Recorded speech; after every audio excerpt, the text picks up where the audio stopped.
5ই আগস্টের পরে কি হলো?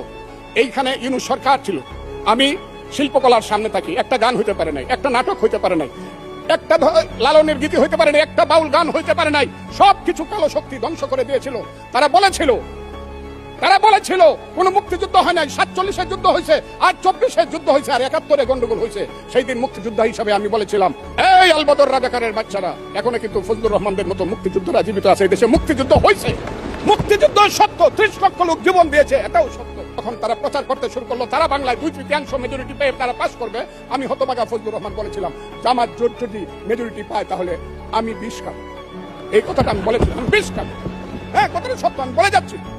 এবং তারা কোনোদিন যুদ্ধে জয়লাভ করতে পারে না, রাজনৈতিক যুদ্ধে, কারণ তাদের পূর্বপুরুষ বাংলাদেশ চায় নাই। বাংলাদেশ যদি থাকে, এই বাংলায় শুধু বেলিচা মিলিয়ার জুই ফুল ফুটে না, এদেশের রক্তগুলাপ রক্ত জবা ফুটে। এদেশের জঙ্গলে শুধু কোকিল ডাকে না, এদেশের জঙ্গলে রয়্যাল বেঙ্গল টাইগারও থাকে।